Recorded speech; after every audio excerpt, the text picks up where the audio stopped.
Welcome to this episode of Eye on IMS. I'm Pat Hindle, and today I'm with three of the IMS 2022 Steering Committee members to talk about workshops that will be available at the event taking place in Denver, June 19th through the 24th. Let's just start with some introductions. Zoya, why don't you start us off and everyone can introduce themselves.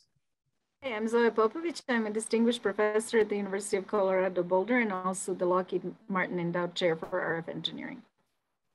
And I'm workshop chair and co-chair really with Mike and Scott. I'm also a co-chair with Peter Owen for the plenary and closing sessions and leading the Women in Microwave event, but mostly my graduate students are doing the work. And I'm also a member of the TPRC 31 years in a row. Is that all?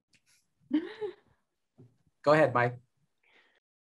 I'm Michael Roberg. I am co-chairing the workshops with Zoya and Scott, as she mentioned. I'm actually a former student of Zoya's many years ago, and I am also on the TPRC in the High Power Microwave Amplifiers Committee. And Scott?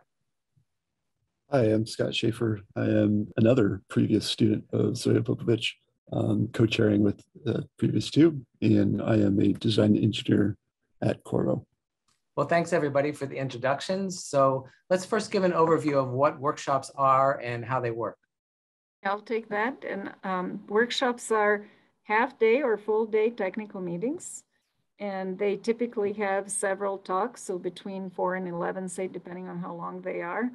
And these talks are given by experts from both industry and academia, and they're in a focused technical topic.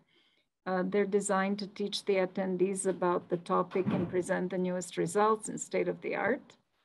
So for example, we have a half-day workshop in quantum sensing, and that will have an introduction, and all 4 talks will be focused on sensitive room temperature measurements of RF electric fields that use Rydberg atoms.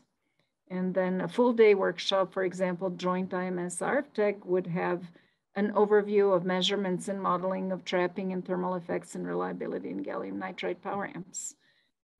Likewise, a full-day RFIC workshop, for example, would present millimeter wave and terahertz systems for near-field imaging and spectroscopy. So there's a very wide range of topics. So what are the hot topics this year for workshops from their perspective? Sure, I could take that. I think we do have a lot of topics this year, a very broad range of topics, but I think it's pretty clear that quantum mechanics and microwaves is a super interesting field right now. And I think, geez, we might have almost 5 workshops on just that topic itself. There's a lot of interest in the industry in SATCOM now, and we have a great workshop that I would highly recommend to anyone that is interested in SATCOM and power amplifiers for SATCOM phased arrays, that is headed up by Gabriel Robez, who everyone probably knows Gabriel at this point. We also have several workshops in health aspects of microwaves, which I think is super interesting to many people. And it's not something we typically see at IMS in terms of a workshop, but we have multiple workshops this year in that field, and I think that's going to continue to grow moving forward. I wouldn't say that there are too many hot topics. I think all of our workshops actually are in very useful topics. For example, there's one joined with RFTEG on millimeter wave on wafer measurement techniques, which doesn't sound as hot as quantum, but a lot of people need to know how to do it. And our main goal is to have very few repetitive topics actually, and have all the workshops be different. So as an attendee, why are workshops beneficial to add to their registration? Workshops give attendees an opportunity to learn about a topic in depth. That's not something that you can get with the normal technical sessions. You spend a whole half day or full day talking about a single topic.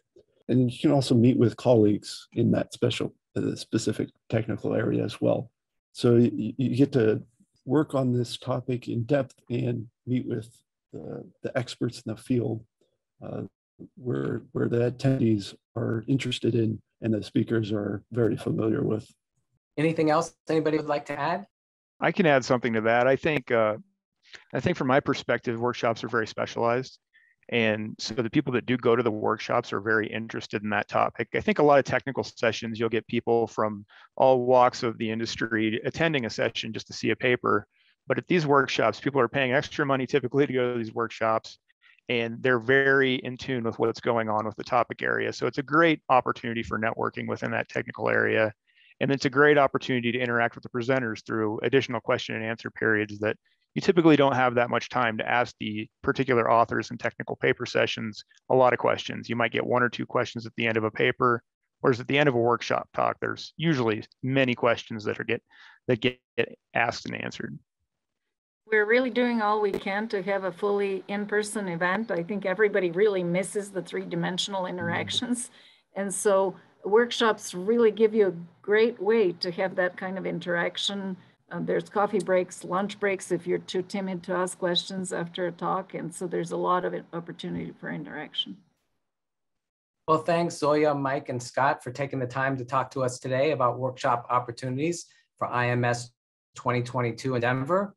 I urge everybody to consider taking a workshop this year so you can learn something new or refresh your skills. Make sure you review the list of workshops when you register for IMS 2022. Registration opens February 16th, so please go to ims-ieee.org and register. Thanks for watching today, and join us next time on IMS.